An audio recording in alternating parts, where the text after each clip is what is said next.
Thank you, everybody.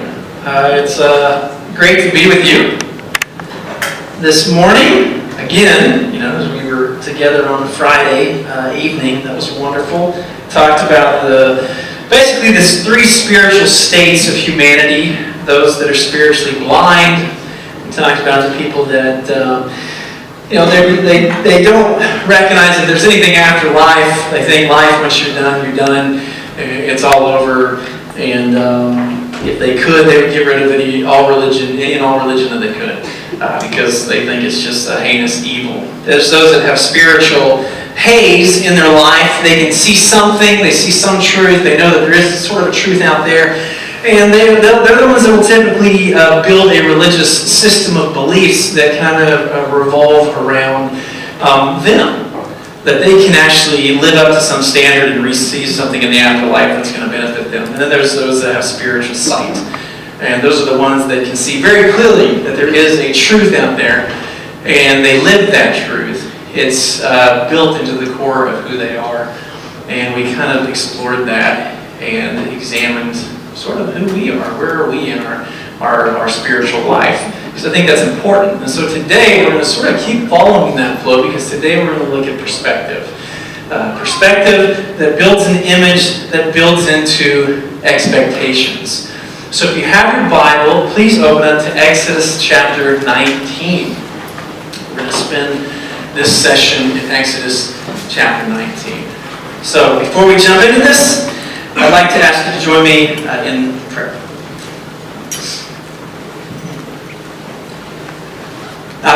We thank you again for this time this morning that we have together, the time to open up your Word, Lord, to just pray, see your truth, see what's happening in these stories, this narrative, and the intentions and the purpose behind it all, as well as how it applies to our own lives.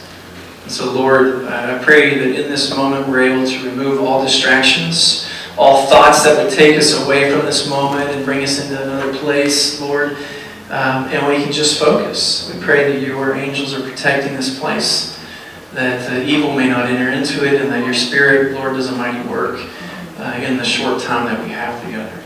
So as we open your word, Lord, we pray your blessing upon us. Give us your eyes, your ears, your heart, your strength, everything we need, Lord, to truly take these truths and allow this to just radically transform our lives. We love you, and we ask all this in the name of the Father, the Son, and the power of the Holy Spirit. Amen. Met and unmet expectations. Let's see if I can get this working right. Before going into this message, I wanted to really explore what the world thinks about sort of life expectations. And so I went to the one source that we know is always true and accurate, Yahoo Answers. And I typed in life's expectations, and these are some of the responses that I received from Yahoo Answers. Somebody said, any kind of expectation will bring you disappointment, whether from life or from someone. It's easy to live without any kind of expectation. Okay. Another person said, to live and to learn, experience all that I can, then pass it down to the next generational line. It's not a bad expectation for life. Somebody said, I never expect anything from life. I expect only what I deserve. They obviously didn't think about the last part of their sentence, because they do expect something from life. So that was an interesting one.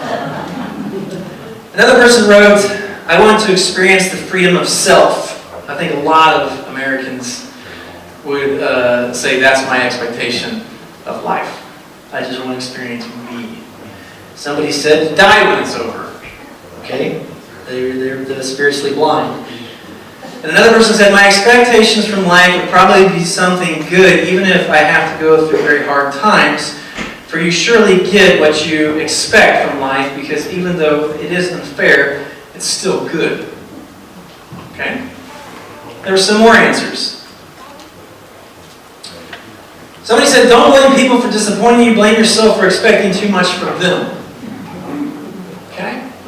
Another person said that the secret of happiness is low expectations. See, these are probably a lot of fun. These are fun people to be around, right? they're the life of the party. Somebody said, sometimes we create our own heartbreaks through our expectations. And then another person said, blessed is he who expects nothing, for he shall never be disappointed. There you go. Expectations. You see, these sort of expectations on life, I believe, are built upon an image that these individuals have of what life is supposed to be like. Now, we all do this in some way or another, whether it's with our spouse, our children, our family members, neighbors, colleagues. The list can go on and on. What we expect of them, or our picture of them, determines the expectations we have of them. So if I think about my family, and I think that if I'm going to have a family, my children are going to be completely obedient. They're going to do all their homework when they're asked to. They're going to do all their chores. They're just going to fall right in line. They're going to respect mom and dad. My spouse, my husband, my wife, we're going to love each other to the end. We're not going to have any issues or problems or these types of things. This is my picture that I put of what family is supposed to be like. The expectations of what happened, if that's your picture, they will twist and manipulate the way you raise your family in good ways and or bad. So if your picture of family is this, before you go into having a family, well, family is always about broken homes, arguing, fighting, disobedient children, and divorce. Well, your expectations of what a family should be like before you get into one are going to be radically different than somebody who says marriage is a commitment. We will work very hard, that our kids are obedient, do their homework, those types of things. Everybody does this. We even do it with God. We have a picture or an image of God that dictates our expectations of God. When I was a young child growing up, my image of God was huge. God could do no wrong, sort of in my mind. I was a little kid, I would go to Sunday school with my mom, hear all these wonderful stories and think, wow, God's great. There's nothing bad that's ever going to happen because we've got God looking after us. This is great. My picture is like God's with the big white beard sitting on top and granting everybody's wish. It's all perfect. As I grew, I realized that's just not actually true. My life experience changed my image of God. I realized later on in life, when I was probably around 10 years old, the reason why my dad kept moving in and out. When I was, I think around 11 was the first family death. My Aunt Teenie had passed away. That was followed by my grandpa who passed away. I was very close with my grandpa. And that led into the divorce of my parents. So my picture of God was very twisted. It was something that I didn't want anything to do with. And so I started to lead a rebellious life into my teenage years, and my mom was raising me at this time. And that was it. I wanted nothing to do with God. Christians, most of the Christians that I hung around with were hypocrites anyway. So they were doing the same things I was doing, and it was just like, whatever. Believe your thing, you're doing the things that you say you shouldn't be doing, but you're still doing it with me, so okay, fine. But there were a few that stood out above and beyond. And it's because of those individuals, as well as the faith of my mother, that I am standing on this stage today, preaching to you. I was 18 years old, and I was really nagged by a friend of mine who was a Christian to go to this camp up into the mountains of Colorado. I did not want to go. I did not want to go, and I told her for weeks and weeks and weeks, I'm not doing this, I'm not doing this, I'm not doing this. Then, just to really get her to stop asking, I said, I'll go. Okay, so I grabbed my friends, convinced them to go, and so we went on this church camp. We're from Oklahoma, so going to the mountains up in Colorado was like this incredible adventure. And we went, and I had a mountaintop experience that changed everything in life.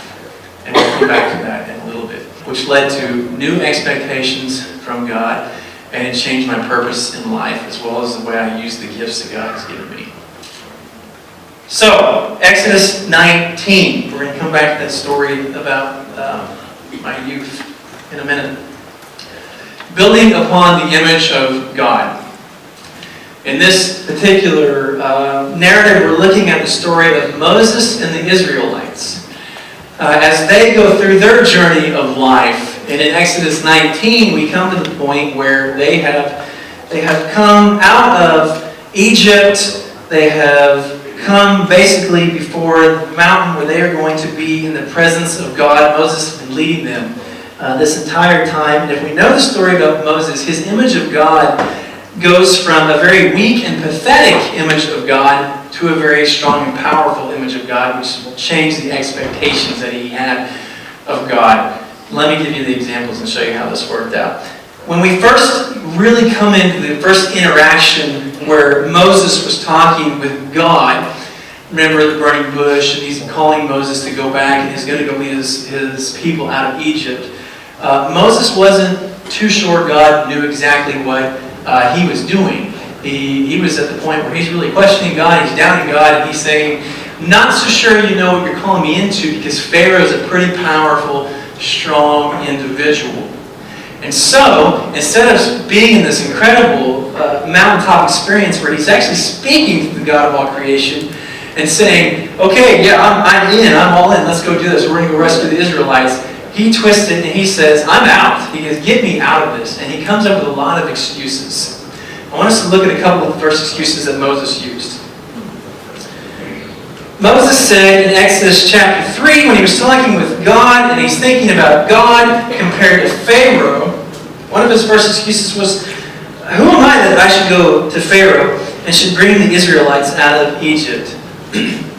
This whole conversation with Moses and God is basically Moses trying to weasel his way out of doing this. And when we get to the end, you'll see it very clearly. He just lays it out in the line. Who am I to stand before Pharaoh? There's no way. That's not happening, is basically what he's saying. And he goes on and he says, if I go to the Israelites and say to them, the God of your fathers has sent me to you, they'll ask me, what is his name? What should I tell them? Again, he's looking for a way out. He's not actually looking for an in-depth, what is your real name? Because that alone is going to radically transform their lives when I say it, they're going to believe everything. He's trying to find a way out of this calling. He goes on to say, what if they don't believe me? And they'll not obey what I say, then they'll say that the Lord did not appear to me. In Exodus 4. He follows that up by saying, Lord, please, I have never been eloquent either in the past or recently or since you have been speaking to your servant, because I am slow and hesitant in speech. And then he finally follows up that with what was truly in his heart. He just basically says, Lord, please send somebody else. Obviously, throughout this conversation, he thinks the Lord doesn't get it. So he just says, okay, this is what I want you to know. Send somebody else. Don't send me. That's what I'm trying to say. So this is our first picture of Moses in his first real interaction with God as he's being called to go back into Egypt and rescue his people. He had a picture of God, and it was very low. He had a picture of Pharaoh, and it was extremely high. The expectations of the two were way out of balance, because Moses automatically thought Pharaoh's much more powerful than God himself. This can't be done. Let's figure out somebody else to do it. I'm not in. I'm out. That's it. But as we know, this was just the very beginning. Over time, Moses' image of God changed, and radically changed. And he would see God in a new way, and it would massively transform his expectations of what God can do. And he desperately wanted his own people to see this from this perspective, so that they could build upon their image of God and trust in all that God can do. A.W. Pink once said that happy is the soul that has been awed by the view of God's majesty. As time went on, Moses was awed by the view of God's majesty. And he desperately wanted his people to see this as well. So we come to the people, the Israelites. Moses has a new perspective of God, a new image, and new expectations of God. In chapter 19, we see him with his people. They have come out of Egypt. And they stand before the foot of the mountain. And God has a plan for them. And He wants the Israelites to hear this plan. Moses wants the Israelites to hear this plan. And He wants them to get on board. So, starting in verse 1. It says this, Exodus 19, verse 1. In the 3rd month, on the same day of the month that the Israelites had left the land of Egypt, they entered into the wilderness of Sinai. After they departed from Rephidim, they entered into the wilderness of Sinai and camped in the wilderness. And the Israelites camped there in front of the mountain. Moses went up the mountain to God, and the Lord called to him from the mountain. This is what you must say to the house of Jacob and explain to the Israelites. You have seen what I did to the Egyptians and how I carried you on eagle's wings and brought you to me. Now, if you listen to me and carefully keep my covenant, you will be my own possession out of all the peoples, although all the earth is mine, and you will be my kingdom of priests and my holy nation. These are the words that you are to say to the Israelites. So, He gives them an opportunity. It's an opportunity to stop in this journey and reflect on where God has brought them to this point. That's important. It's important to stop and reflect and look back on what God has done, especially for them, because He's done so much for them leading up to this point. He brought them out of Egypt. He led them by a pillar of smoke and fire. He fed them with manna and quail. He gave them water 2 times. And just prior to this, the Amalekites attacked, but God saved them. So if they were to stop and look back on what God can do, they would realize, wow, God is big. He's very powerful. He's brought us out of Egypt 400 years, and here we are. And now, He asks a couple of simple things of them. To listen to Him and to keep His covenant. Not too difficult, you would think. And because of that, what He says is, you will become my possessions, my kingdom of priests, and my holy nation. Their response, of course, is, yeah, that sounds great. We get to become a part of your kingdom. Sign us up for that. Remember, they're speaking to Moses in this. Literally, in Exodus 19:8, they said, we will do all that the Lord has spoken. There's the promise. Okay, Moses, this sounds good. This sounds really good, Moses. If this is what God is saying, sign us up. We're in. We're all in. So what happens? Exodus 9:15 says, the Lord said to Moses, I am going to come to you in a dense cloud, so that the people will hear when I speak with you and will always believe you. And Moses reported the people's words to the Lord, the words that we just read, that will do what you have said. And the Lord told Moses, go to the people, consecrate them today and tomorrow. They must wash their clothes and be prepared on the 3rd day. On the 3rd day, the Lord will come down on Mount Sinai in the sight of the people, put boundaries for the people around the mountain, and say, be careful that you do not go up on the mountain or touch its base. Anyone that touches the mountain will be put to death. No hand may touch him. Instead, he will be stoned or shot with arrows. No animal or man will live. Then the ram's horn sounds a long blast, and then they may go up the mountain. Moses came down the mountain to the people, consecrated them, and washed their clothes, and said to the people, be prepared by the 3rd day, and do not have sexual relationships with women. So, there's a purification that needed to take place, and boundaries that needed to be set up. Not that hard for the people. Again, they do it. They follow these instructions. Some of them kind of seem crazy, right? Put a boundary around the entire mountain. That's crazy, but they did it. Don't go up, don't touch it. Wash yourself, cleanse yourself. In this culture, that's more understandable. But again, no arguments. No denying it. We're all in. We're following this path. It continues. On the 3rd day, when the morning came, there was thunder and lightning, and a thick cloud on the mountains, and a loud trumpet sound, so that all the people in the camp shuddered. Then Moses brought the people out of the camp to meet God, and they stood, what does it say? At the foot of the mountain. They went to the very foot of the mountain, to the border that they had created. They stood before God. They were ready for this, right? So Moses brings them out. They're standing there. Mount Sinai was completely enveloped in smoke because the Lord came down on it with fire.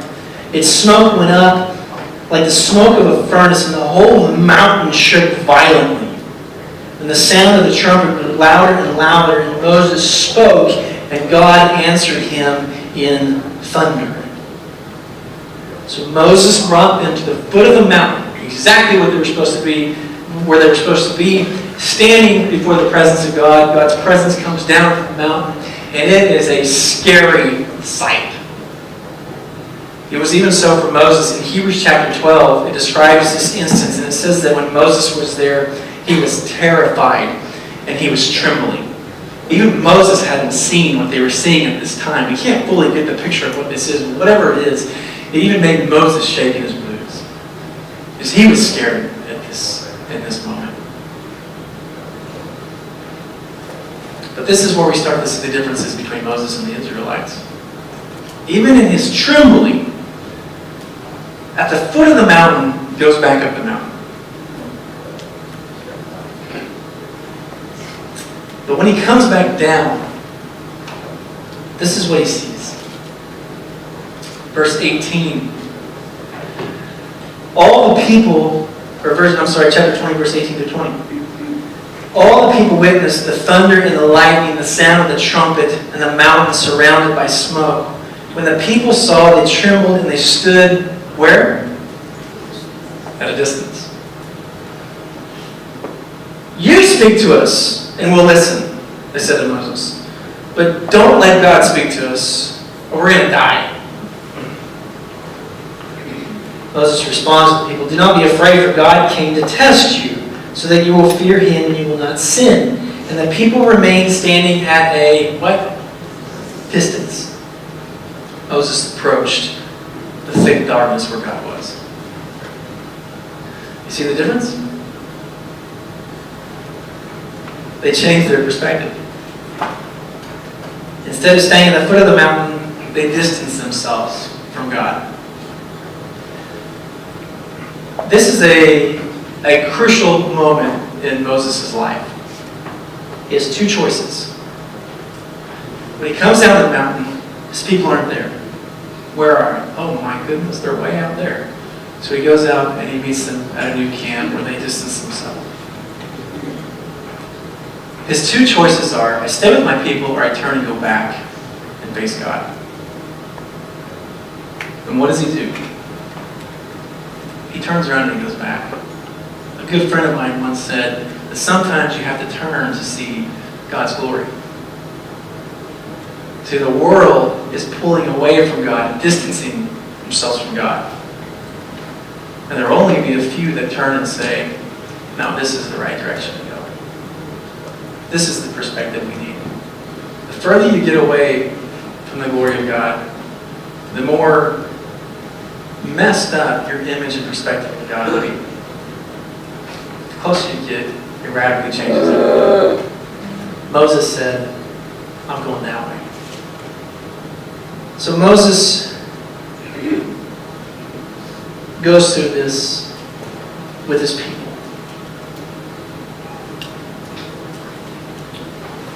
And we know as Moses goes back up the mountain to see the glory of God, the others are standing there left behind, and they have choices in their lives as well. So what does Israel end up doing? This moment changed their life. It actually revealed the truth in their life of what they were really seeking after. You see, Israel didn't have a full image and the full perspective of God. And so when this moment happens, it brought out the truth of who they are. And they had to make a decision. What do we do when Moses goes back? Do we follow Moses, or do we stay here and do what we think that is best for us? And they said, we're going to stay here and do what we think was best for us. And in that moment, they made a decision that many people will make, that when you see the true power and glory of God, and it is so overwhelming in your life, you can either accept it, follow what God is doing in his path, or you can create your own God. Because that one you can try to control. I think that's what happened here. They realized we can't control this. This God is out of our control. We had spent 400 years in Egypt, and we watched them control their gods. They had gods with a little g. And when they saw the one true God, they realized that's not happening. This God's going to do what he wants. So they created a God. In chapter 32, Moses, after he comes down the mountain, where he's standing up on the mountain, and God says to Moses, go down at once, for your people that you have brought from the land of Egypt have acted corruptly. They have quickly turned from the way that I commanded them. They have made for themselves an image of a calf. And they're bowing down to it, sacrificing to it. It said, Israel, these are your gods who brought you up out of the land of Egypt. An image of a calf. These are images that they would have been well aware of in their time in Egypt. Gods that seemingly can be controlled. Compared to the God of Moses, they can't be. They want an image that they can manipulate, they can control, that will grant their every wish. Somebody once said that the people are out of Egypt, but Egypt is not out of the people. So here's this difference between Moses and the Israelites. Moses went from an excuse maker to a man that wanted a perspective of God that allowed him to see God in his fullest image. Later on in chapter 33, you'll see this where God actually says to Moses, what do you want? Just tell me what you want. What is the one thing in life that you want? And Moses says, I just want to see your glory. That's all I want to do. I want to see your glory. And he grants him that. Remember the story, he gets to see the back of God. And then when Moses would come down and speak to the people, he had to wear a veil over his face because his face would shine so bright after being in the presence of the glory of God. So he got to see a part of the glory of God. And it's the true God, the merciful God, the God of love, the God of grace, the God that wants his people to be his possession. His kingdom of priest and his holy nation. But not on human terms, on his terms. Israel wanted a different perspective, and their perspective was more of a genie of a bottle type of God. A controllable God that entitled them to the things that they want. Perspective is everything. It allows you to see truths that sometimes we might not think are that clear. Let me give you an image. Many of you see lines going back and forth, right? Take your finger, hold it up in front of yourself, in front of your face. Follow your finger left and right. What do you see now? Follow your finger, look at the picture, hold your finger up while you're looking at the picture to the left and the right. Do you see it?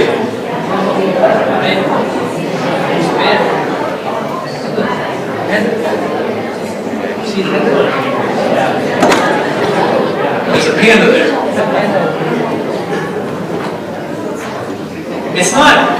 It's not an image of squiggly lines.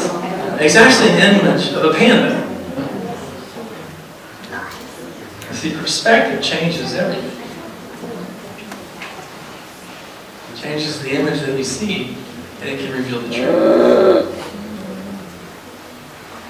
The journey from Egypt to the Promised Land was a constant struggle between seeing the true image of God in His glory and the human desire to recreate a false image of God and elevate humanity over Him. So the questions for the end of this session to think about are, what is your perspective of God? Is your perspective, is your image that you have of God that of Moses, where he becomes this great, powerful, all-creating, all-loving, all-merciful God? Or is he a lowercase g God? He can do some good things, but really, people have the true power. What's your perspective of God? Because whatever your perspective of Him is will lead to your expectations of what He can do. What do you expect of God in your life? To fulfill your desires? To conform to your image of Him? Or is it to show you His glory? And guide you in the limited time that we have on earth to use our lives and the gifts that He gives us for His plan. That's important. When I was 18 years old, I went out on this trip to the mountains of Colorado. It was a week-long youth camp. Leading up to that, I was if they gave out an award in high school for the least likely to ever become a Christian, I would have received that award easily, hands down, probably. There's a day they call Stress Day. And you hike up this mountain, and if you make it to the top, they ask you to go off sort of by yourself for 45 minutes. And just sit and sort of reflect on life and just look at just the beauty that's all around you. And I remember very vividly, I'm sitting literally on the edge of this mountain. Off you can see this valley and this lake, and there's snow everywhere. It's just this beautiful setting. And my perspective in life and of God and the image that I had of Him radically changed in that moment. Because I realized this isn't by coincidence. This isn't luck. There's no way. There's a thumbprint on this of a Creator. And I don't remember who was preaching that week. I don't remember who was speaking and leading worship or any of that stuff. I just remember that in that moment I had, for the very first time in my life, a very real conversation with God. And my anger towards Him for what happened to my parents, the way I was living my life, the way things were going, it was a life-transforming moment. And for the very first time, I received spiritual sight, and I received an image of God that radically transformed everything about my life. Everything about my life. It changed my sight, it changed my perspective, and it changed the direction in life where I was. To get to that point, it's difficult. It's extremely difficult. It still remains difficult. Because we have to say, if we really want to live this life, the life of a Christian, we truthfully have to say, we'll get rid of our golden calf. We'll lay it down, we'll melt it, we'll do whatever we have to do. But we're getting rid of it. And it no longer can be my will be done, but it has to be thy will be done. And that means in every aspect of our life. Every aspect of our life. And that's why it can be so difficult. But to live it and to be in it and to see God's hand in it, even as we make mistakes, which we do. We all make mistakes. Let's be honest. We're all sinners. We stumble. We mess up in life. But God loves us. He picks us back up, and He will continue to carry us. Even our rebellion. Look at what He did with the Israelites.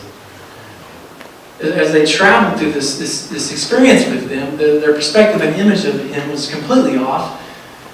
And they even had to go wandering around the desert for 40 years because they kept living in rebellion, but God kept blessing them, kept guiding them. He didn't leave them. He does that for us. So as we close this session, we're going to roll into the next session. These are the things I want us to think about during this time. Where's our spiritual sight? You can gauge that by the image you have of God. The perspective you have of Him. If it's little, you probably have a spiritual haze. But if God's image in your life is huge, it consumes everything, then you do have spiritual sight. And it's going to change your purpose for life and even the way that you use your gifts in life, which is what we're going to talk about in the next session. So, will you pray with me?